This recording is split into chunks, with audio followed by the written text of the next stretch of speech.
kasih. Assalamualaikum warahmatullahi wabarakatuh. Waalaikumsalam warahmatullahi wabarakatuh. Mohon izin Pak Ustaz, Ustaz Sarwa tentunya. Iya. Saya jamaah lama tapi jadi pendatang baru, Pak. Saya sangat senang sekali mendengarkan tausiah dari Bapak Ustaz berdua ini. Ada hal yang cukup menggelitik buat saya. Ya, yang saya garis bawahi adalah antara sunnah dengan hukum yang bisa berubah di tengah jalan. Tadi Pak Ustaz mengatakan begitu. Satu dulu, masalah sunnah. Sunnah tadi sampaikan oleh Pak Ustadz bahwa sunnah itu adalah apa-apa yang diperbuat oleh Nabi dan yang diucapkan oleh Nabi dan ditetapkan oleh Nabi, begitu tadi kurang lebih ya. Saya ingin tanya bahwa kalau di luar sunnah itu yang ditetapkan oleh Nabi berarti kan namanya bid'ah gitu kan. Nah, bid'ah itu bisa diartikan tidak sah atau mubazir. Nah, apakah yang dibilang bid'ah itu ada hal-hal yang mendapatkan pahala atau tidak itu tadi? Menurut hukum, apakah bid'ah itu bisa mendapatkan pahala atau tidak? Itu satu. Yang kedua mengenai hukum yang berubah di tengah jalan. Mohon maaf, ini kan kajian ilmiah, agak ngeri juga saya bertanyanya. 4 tahun yang lalu catatan saya masih ada dari Pak Ustaz Sarwat ajarannya mengenai pernikahan tadi. Hukum nikah kontrak, nikah sirih, dan nikah sebagainya. Yang saya garis bawahi adalah nikah sirih. Nikahsirih.com. Nah, baru saya lihat tadi di TV ya, jam 5 sore. Bahwa nikah sirih itu menurut Pak Ustaz kan dikatakan bahwa nikah sirih adalah resmi menurut agama, tidak resmi menurut hukum pemerintah karena tidak ada surat. Dengan berkembangnya di tengah jalan seperti ini, tadi saya baca di TV, lihat di TV bahwa ternyata nikah sirih itu disalahgunakan. Jadi nikahsirih.com itu udah online rupanya. Tapi di situ nikah tidak berarti berniat baik tentunya.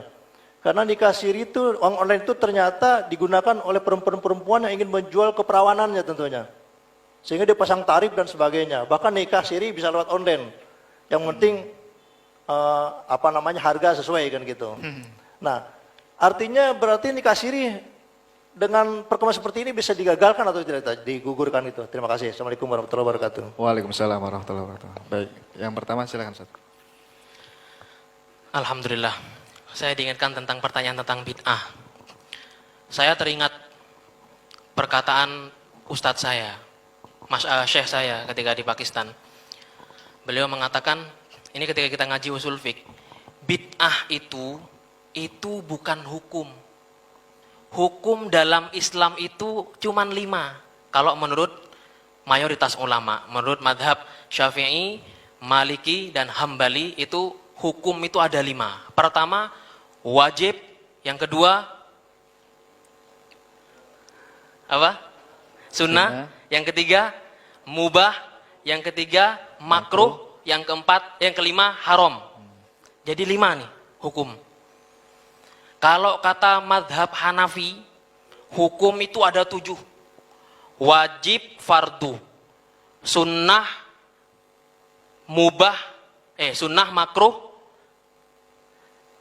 mandub, kemudian makruh dan makruh karahatul tahrim. Ada 7 di sana. Tapi semuanya esensinya sebenarnya sama saja. Hanya kalau fardu itu kata madhab Hanafi adalah sesuatu yang harus dilakukan, cuman dalilnya dari dalil yang doni. Kalau makruh karahatul tahrim itu adalah makruh yang dalilnya dari dalil doni dan itu mendekati kepada keharaman. Itu saja. Bedanya seperti itu, esensinya sama. Bid'ah ada di mana? Di antara 5 sama yang 7 ini nggak ada nama-nama bid'ah loh, Pak. Ternyata bid'ah itu adalah sifat. Sifat kepada setiap perbuatan. Maka Imam Izzuddin bin Abdissalam,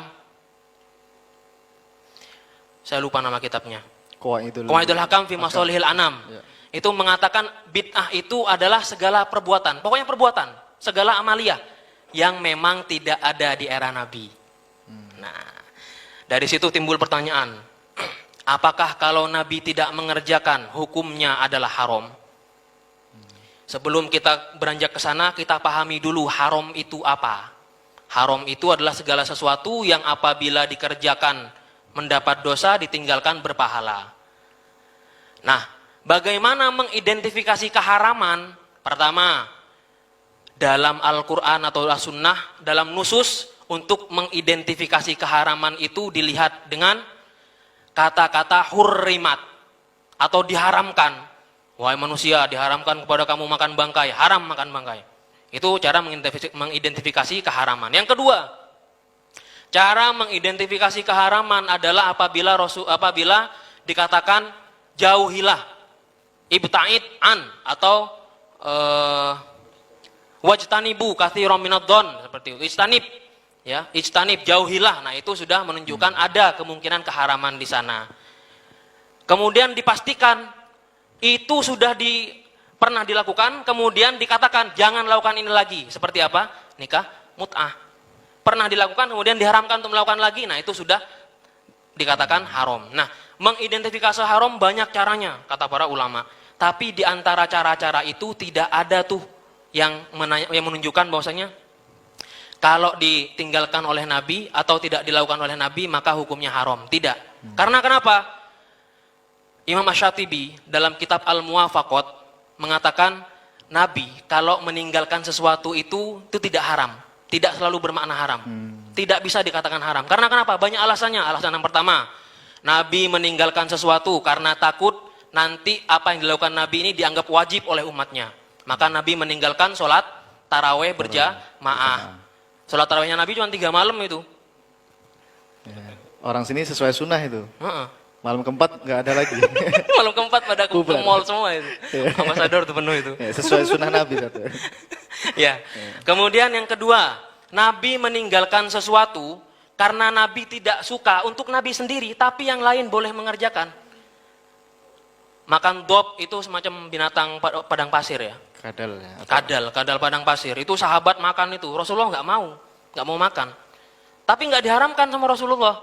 Nah, dari sini kata siapa? Imam Syatibi, tidak bisa dikatakan bahwasanya apa yang tidak dilakukan Nabi, apa yang ditinggalkan Nabi itu adalah haram. Tidak.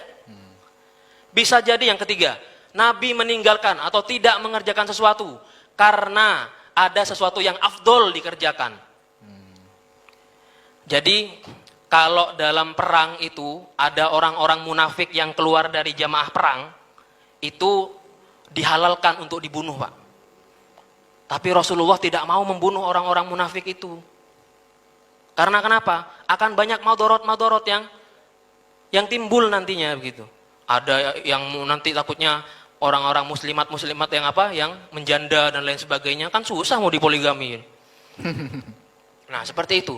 Jadi ulama itu sepakat bahwasanya keharaman itu bisa diidentifikasi dengan banyak cara, tapi tidak dengan cara kalau Rasulullah, dengan kaidah kalau Rasulullah meninggalkan atau Rasulullah tidak mengerjakan, tidak. Beralih kepada bid'ah, tadi saya katakan bid'ah itu adalah sifat, dia bukan hukum.